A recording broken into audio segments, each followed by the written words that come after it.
Welcome back, guys and girls. It's a pleasure to have y'all watching.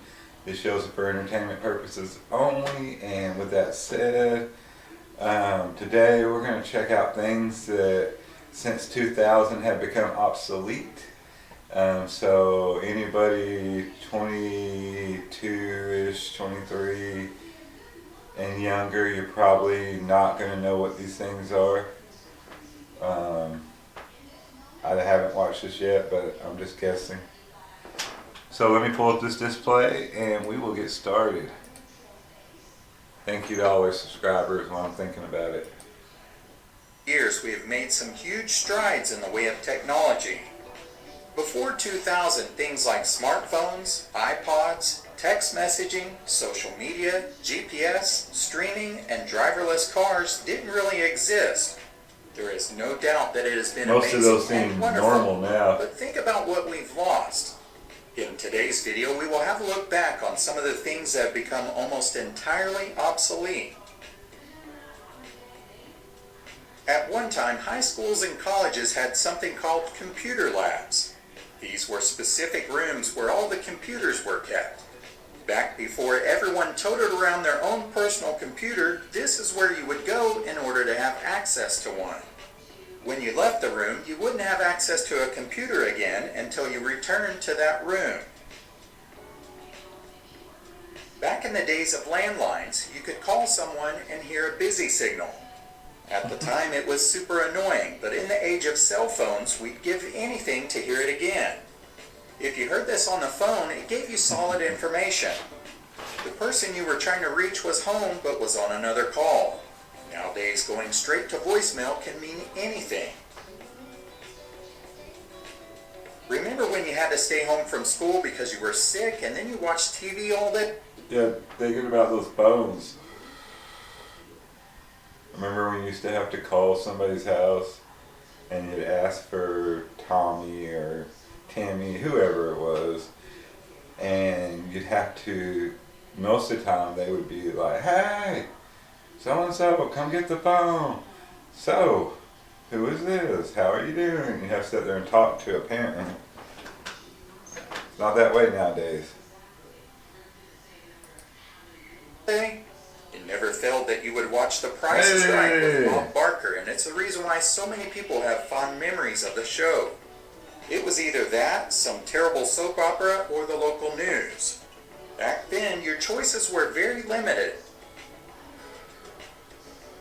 In 1997, DVDs arrived in the US, and it didn't take long for the new format to make VCRs feel like cave drawings. In 2005, the Washington Post gave the obsolete product a tongue-in-cheek obituary. It passed away peacefully after a long illness caused by chronic technological insignificance and a lack of director's commentary tracks. I still have one. Walking by a film processing counter at a pharmacy can be a little strange today. It's sort of like driving by an abandoned mall. You can't help but look and remember some past times that were better. Remember the feeling you would get when you got your film developed in 1 hour? I really thought that something like that would become obsolete. At one time, everyone used dot matrix printers. About the only places you'll still see these are at the occasional thrift store electronics sections and the occasional car rental office. These printers were a pain in their prime, and especially when they jammed, which was quite often. But if you do happen to hear one today, it will certainly give you a happy feeling. If there's no picture on your TV today, then it likely means your internet is out. If that happens, then you will just see a black screen. However, there was a time when generations of TV watchers would get the electromagnetic noise or static on the screen, which was frustrating. Many younger generations hardly even own television, since streaming services like Netflix and Hulu can be viewed on their phones. Right. Introducing unbeatable value for all businesses. Get the new titanium iPhone 15 Pro Max on up. There we go, guys. Slide projectors were once a huge part of our culture. Maybe you saw one at school, or perhaps your aunt made you sit and view all of her vacation photos, which you had to pretend to enjoy. Younger generations will never get to experience the pull-down screen, heat from the projector, or the dust that would rise above it when you would see it in the light in the air. Fax machines were once an important tool to have in many offices and businesses. But when was the last time that you used one? If you still have a fax machine, then don't bother giving out your number because nobody is going to fax you on one of these obsolete products. Kids today really have it easy. The world is full of instant gratifications, especially when you're talking about pictures. An image captured on a smartphone can be seen in just nanoseconds after taking it. In the past, instant had a different meaning. Polaroid cameras were instant, but that was in comparison to having film developed. Like a Polaroid. It still took a few minutes for the image to slowly appear. Now, most people wouldn't have the patience to wait for a Polaroid picture.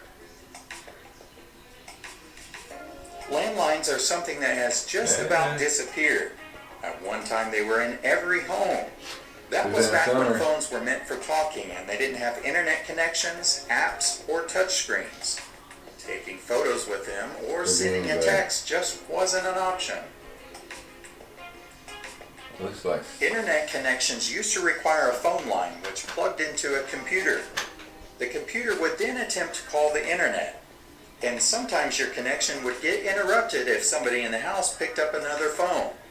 Compared to how things are today, it was a pain. But who could forget the excitement of almost being online? took like a day to download. Long before cars and cell phones had global positioning systems or GPS, it was possible that you could venture out into the world and not have a clue where you were. Hey, could y'all imagine telling someone 25, maybe even 30 or younger to, because I guess, most of them didn't start driving until they were 16, so, but anyway, anybody 30 or younger, tell them to go find a location and give them a map and no technology other than that map and see what happens.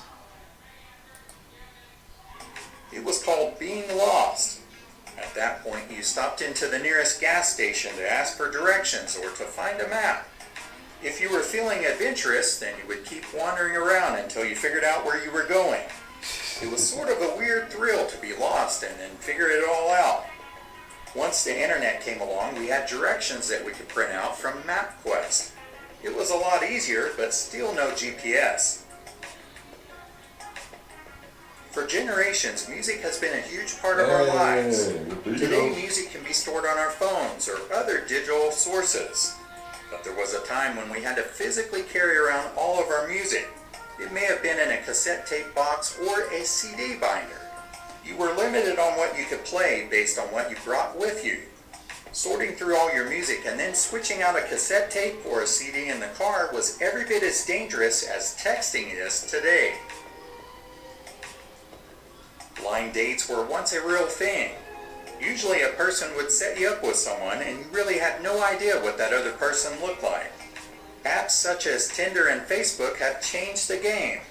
Some might argue that it has also taken away the weird thrill. Kids today not only can't write in cursive, but some of them can't even read it.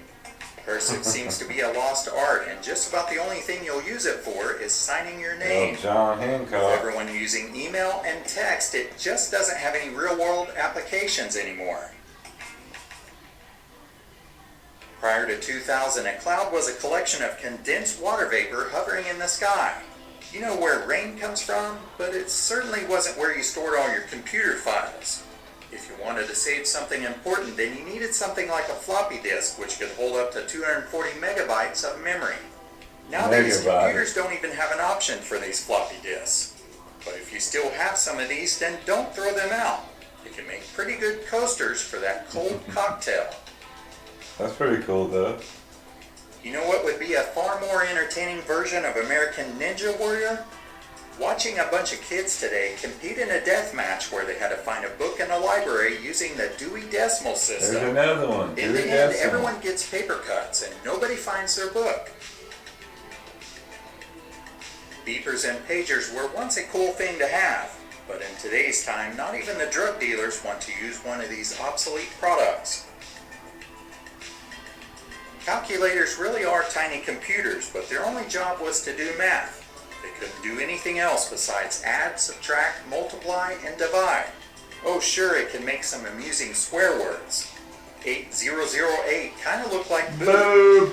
Type in 7734 and then turn it upside down and it kind of looked like hell. But these devices couldn't do anything else, and nobody cares about carrying around a physical calculator. Our cell phones have a calculator and so much more. Remember the crazy ads that you would see in the back of magazines or free city weeklies? They could have anything from windows to food. Today, these types of ads are found on smartphones and more specifically in apps and search engines that we use. Right. In the old days, you had to make an effort to get the information you wanted from a subscription to a magazine or newspaper. The information highway was a lot slower. The newspaper reported on happenings that had already been discussed in the previous day's newscast, and magazines were much slower. Today, we expect our news to get delivered instantly via the phone or online. This has put a strain on many newspapers and magazines. You can certainly still see some of these in stores, but you hardly ever see anyone buying them. Whether we realize it or not, our lives have changed. Some of the things we used to do are no longer done. Can you think of any others that we missed? Let us know in the comments below. As always, thank you so much for watching. Hey, alright guys. We made it through another one, another blast from the past. I really enjoyed those. Getting to react and go back in time a little bit to stuff that was nostalgic to me that's no longer around. If you guys can think of anything that wasn't on that list, hit me up in the comments, let me know. Other than that, as always, I'm your boy Mike, and we'll see you guys next time. Thanks for watching.